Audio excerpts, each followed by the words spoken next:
story, The Woman in Apartment 4C, Part 1. My name is Daniel. I am 34 years old, and I want to tell you about a night in January when I was called into a large apartment building in Portland, Oregon at 11:50 at night to handle an emergency water leak on the 4th floor. And when I stepped off the elevator into that hallway, I saw a woman standing in the half-open doorway of apartment 4C, looking directly at me, as if she had been waiting for me specifically, and had known exactly when I would arrive. There was a thunderstorm outside, the kind that comes off the coast and sits over the city for hours, and the building was old enough that every system in it ran differently in heavy rain. I want to tell you about the moment I was standing in the utility room at the end of that hallway, with the door locked from the inside, and I looked at my tablet screen and understood who the woman in the hallway actually was. I want to tell you about the 2 shadows I could see through the gap under the door, and the 11 minutes I waited for the sound of police on the stairs. If you are listening tonight, stay with me, because this one does not go where you expect it to go, and it has not fully left me in the 2 years since it happened. Part 2. I had been working building maintenance for 7 years, the last 3 of them at Crestview Tower, a 12-story residential building in northwest Portland that had been built in the late 60s and renovated twice since, without ever quite resolving the fundamental problems that came with its age. The plumbing was a layered history of patches and replacements that made water issues difficult to trace.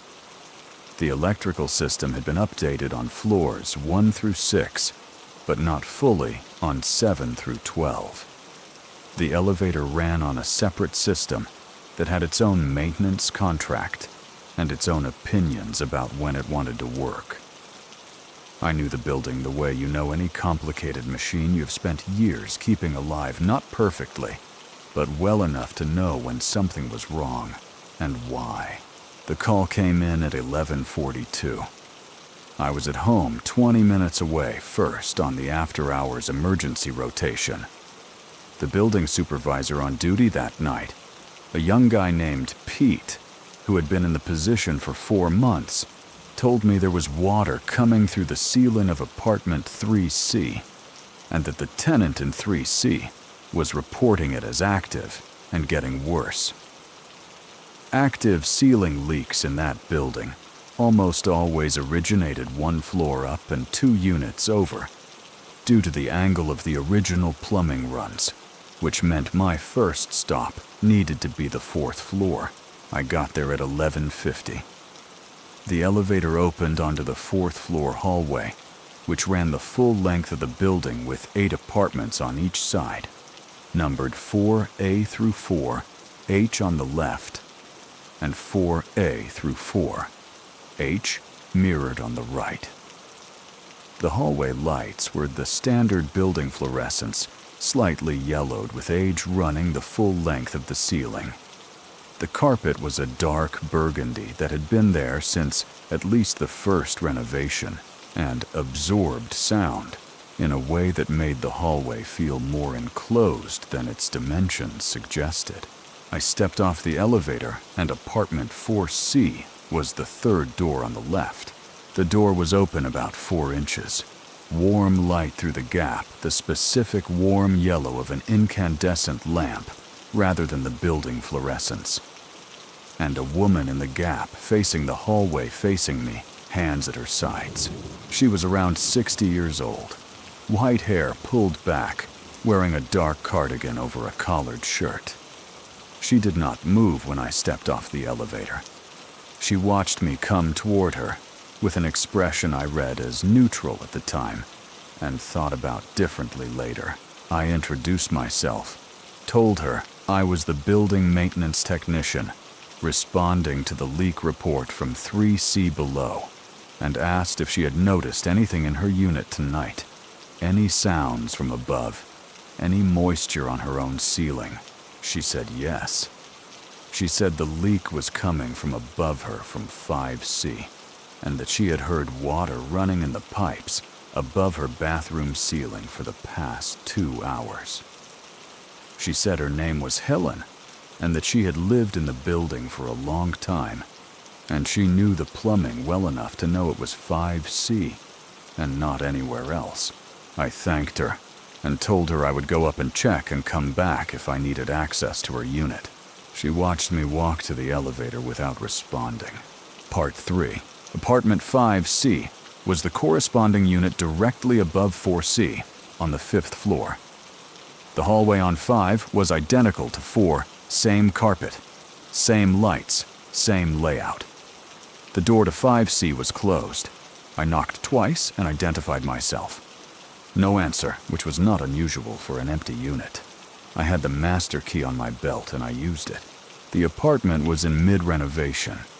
Floors stripped to subfloor walls patched in several places, with fresh compound fixtures removed from the kitchen and bathroom, both rooms down to bare plumbing stubs. The kind of in-between state a unit sits in during a gap between tenants when the property company is doing work. No furniture, no personal items, no sign of habitation. I went to the bathroom to check the plumbing stubs and the valve situation. The main water shutoff for the unit was a standard valve on the wall, behind where the toilet had been. It had a padlock on it. Not the building's standard red-tagged shutoffs that I had keys for. A personal padlock, a silver disc lock on a heavy shackle, the kind I had seen before on storage units, keyed separately, nothing I had access to. I stood there looking at it. Building maintenance did not install personal locks on internal shutoffs. Nobody on my team did that. The only reason to put a personal lock on a valve inside an empty apartment under renovation was to control access to that valve yourself outside of the building's maintenance chain. I checked the plumbing stubs. No active drip, no moisture on the floor around them, no sign of a recent leak from this unit. Whatever was causing the water issue in 3C, it was not coming from 5C's plumbing in any current active way. I went back out to the 5th floor hallway and took notes on my tablet, and then took the elevator back down to 4 to tell Helen that 5C did not appear to be the source, and ask if she had any other observations. The door to 4C was closed. I knocked. No answer. I knocked again and identified myself and said I just had a quick follow-up question.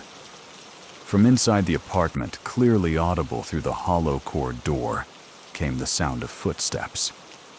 Deliberate, unhurried, moving away from the door toward the back of the unit. Somebody was in there and had chosen not to answer. Part 4.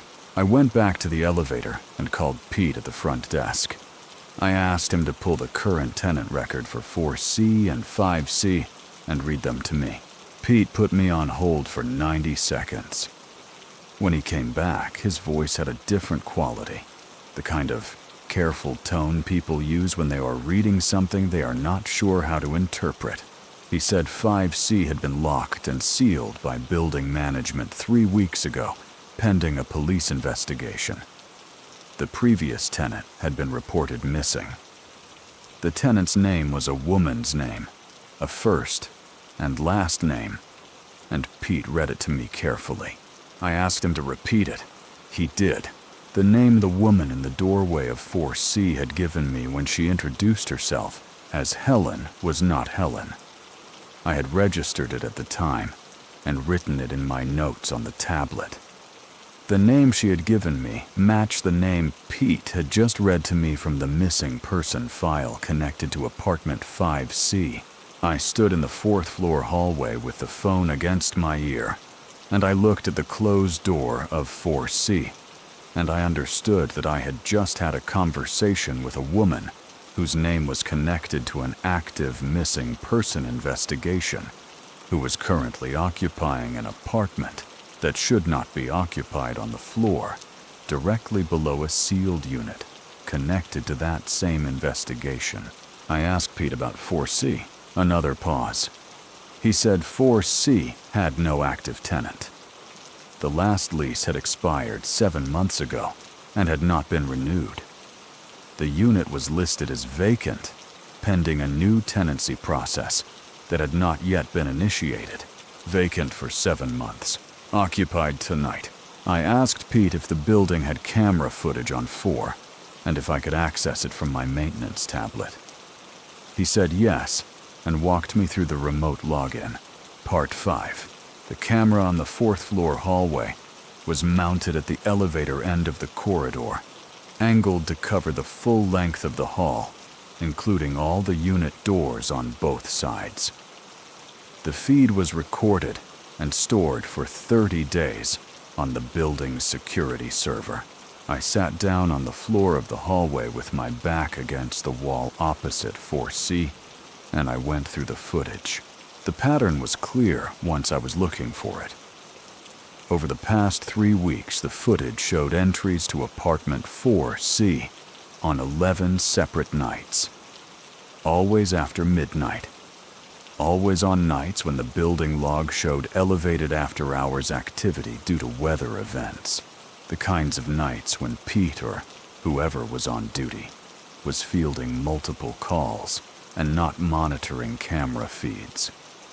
Rainy nights, storm nights, nights when the building's older systems gave trouble and the maintenance line was busy. The entries were always through the door using a key. Not forced, not picked. Keyed entry, which meant whoever was going in and out of that unit had a key to 4C that should not exist if the unit had been vacant for 7 months, and all keys had been returned at the end of the last tenancy.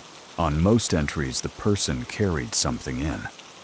A bag, a box, items I could not clearly identify at the camera's resolution. On 3 of the entries, a second figure was visible.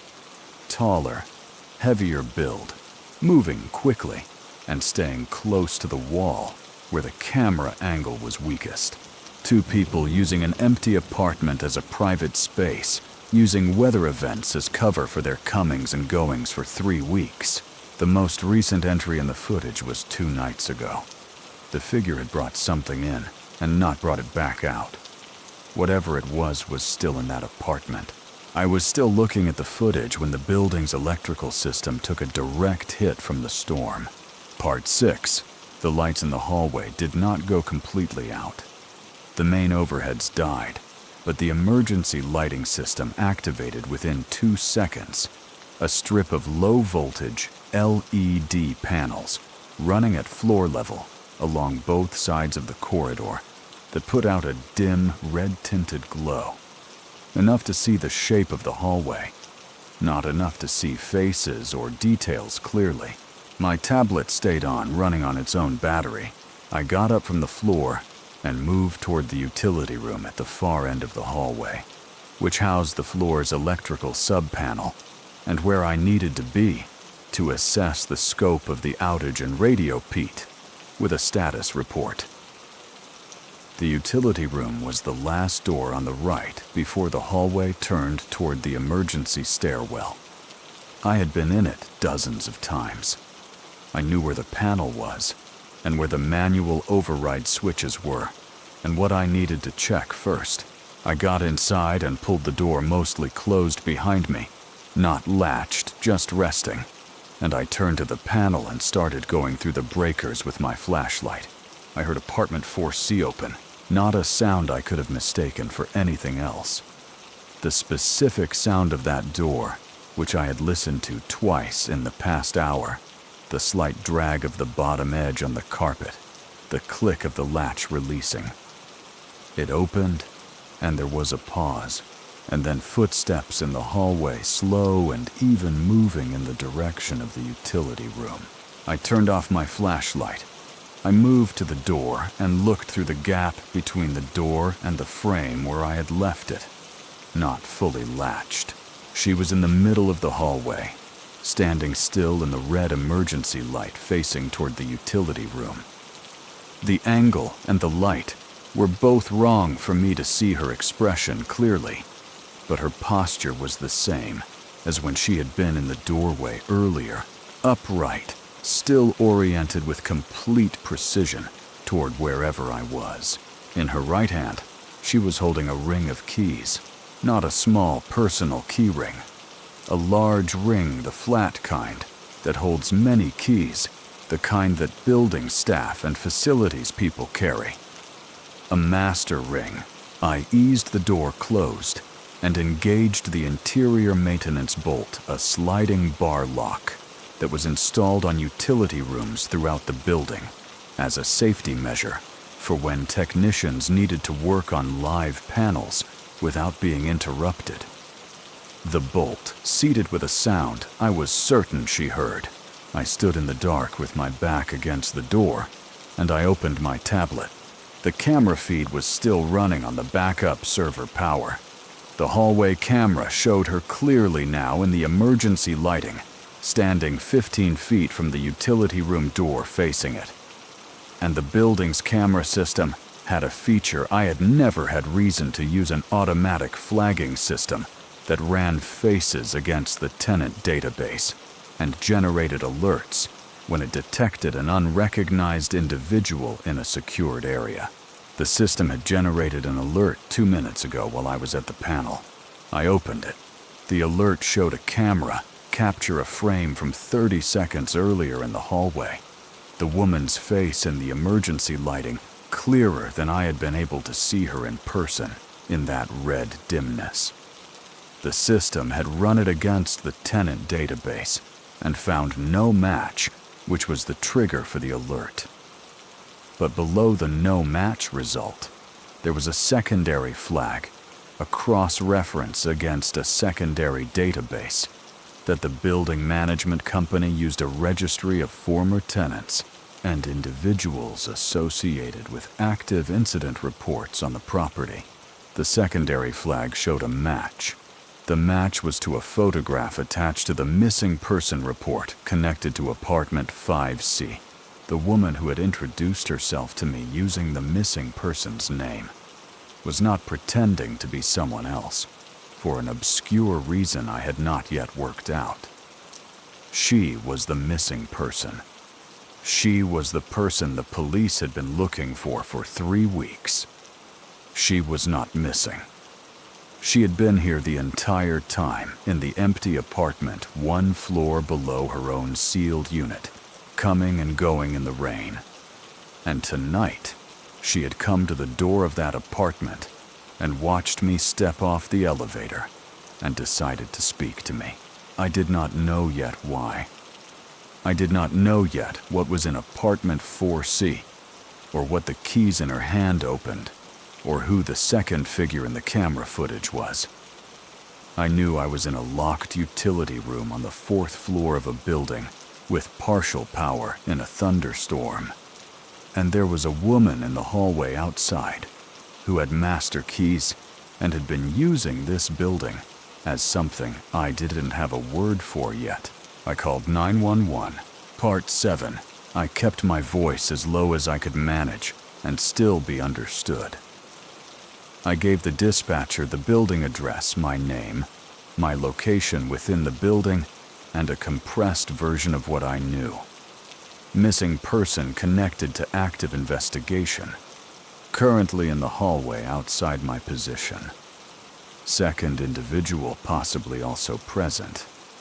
I was secured in the 4th floor utility room, and I needed units now. The dispatcher told me to stay secured, stay on the line, and that units were coming.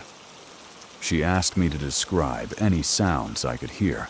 I told her I could hear the woman in the hallway. Not moving, not speaking. Just present outside the door. I looked down at the floor.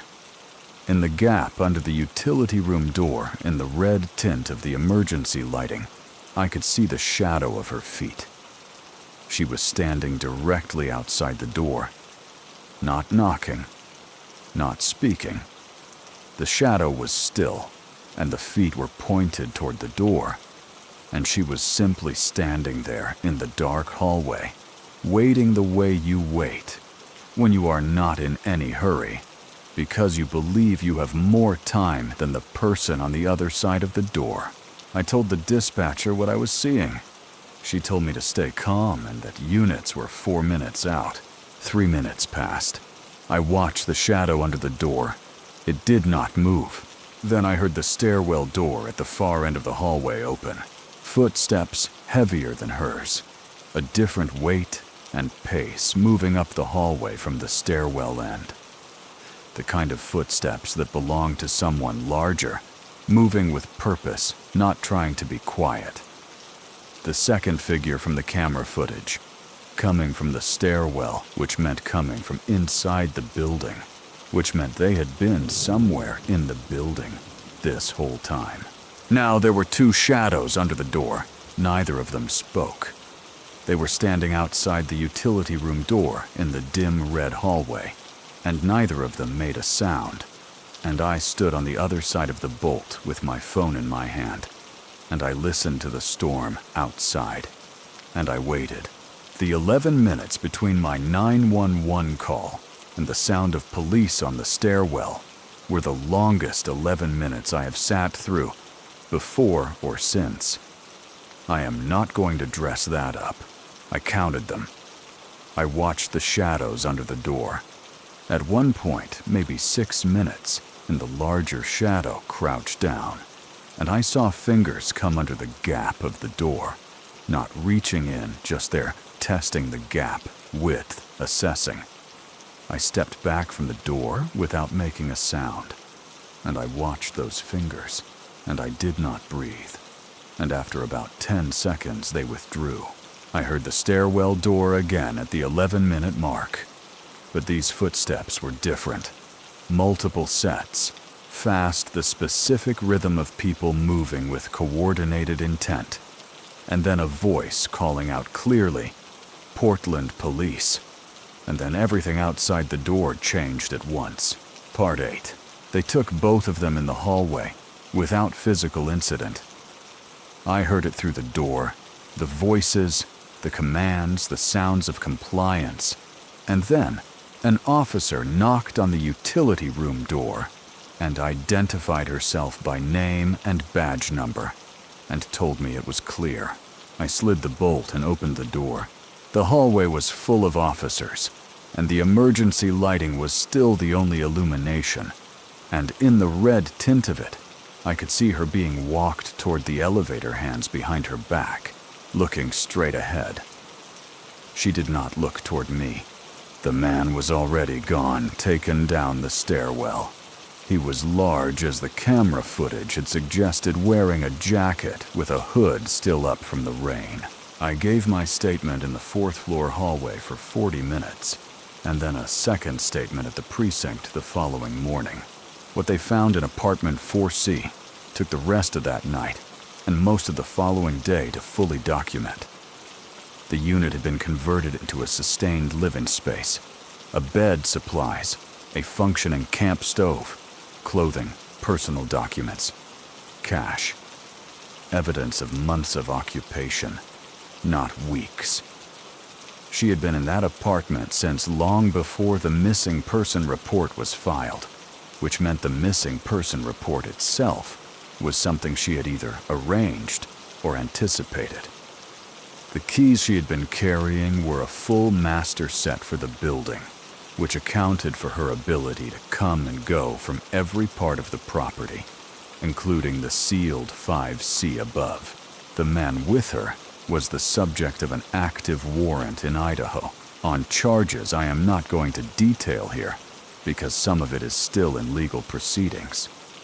What I can tell you is that the investigation that opened from that night led into a set of circumstances that had nothing to do with what a missing person report normally implies, and everything to do with what 2 people will build and maintain and protect when they have decided they need to disappear completely and have found a place that almost works.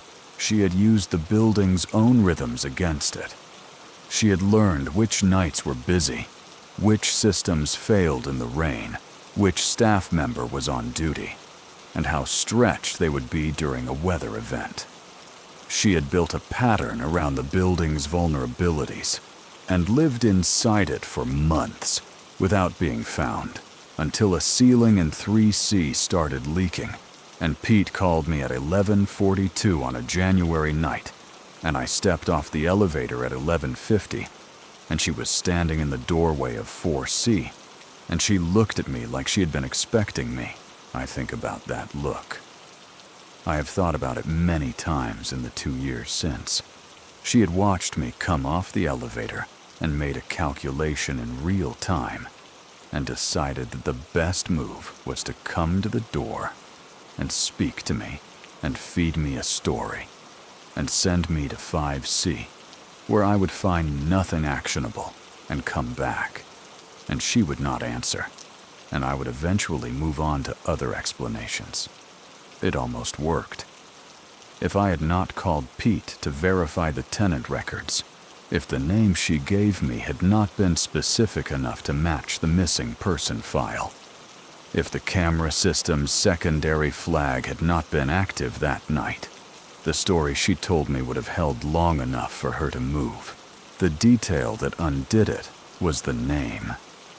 She had given me the name. She actually used the name she had been known by in the building because she did not know I was going to run it against a database. She had lived in that building long enough to know the maintenance staff did not typically cross-reference tenant records on routine calls. She had calculated correctly for every variable except the one she did not know about, which was that Pete had been thorough enough to read me the full incident notation, including the name on the report. I transferred to a different property within 2 weeks. I work days now, a commercial facility. Nothing residential. Nothing with that particular combination of old systems and complicated history. I do not miss Crestview Tower. I miss the straightforward version of it that I had in my head before that night. The version where a water leak was a water leak, and an empty apartment was empty, and a woman who tells you her name is telling you her name. There is a version of that night where I do not call Pete and do not pull the tenant records and go back to 5C and run my diagnostics and eventually locate the actual source of the 3C leak, which turned out to be a failed supply line in 4B that had nothing to do with either 4C or 5C. There is a version where I finish the job and go home, and the two of them stay in that apartment for another few weeks or months, or however long it would have taken for something else to surface. I think about that version sometimes. The one where she tells me her name and I write it in my notes and never check it. The bolt on the utility room door is the other thing. A sliding bar lock installed as a standard safety measure so technicians can work on live panels without being interrupted.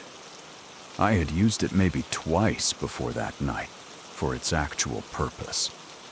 I used it that night because I needed to lock the door from the inside, and it was the only mechanism available, and I had about 4 seconds to make a decision. There is a version of that night where I do not notice the bolt, and I pull the door mostly closed behind me and stand at the panel with my back to the hallway, and she comes to the door and opens it, and I am standing at the panel with my flashlight and my back to whatever comes next. I check every room I enter now for what locks it from the inside. I do not care if it seems like an odd thing to notice. I notice it anyway. I notice the bolt, the chain, the bar, the position of the furniture, the distance to the window. I notice it the way you notice things when you have been in a room where the only thing standing between you and something you did not fully understand was a sliding bar lock and 11 minutes. Know your room. Know where the lock is. And if a stranger gives you their name in a hallway at midnight during a thunderstorm, take a moment before you move on to write it down and check it. Names mean something, even the ones people give you when they are hoping you will not look them up, especially those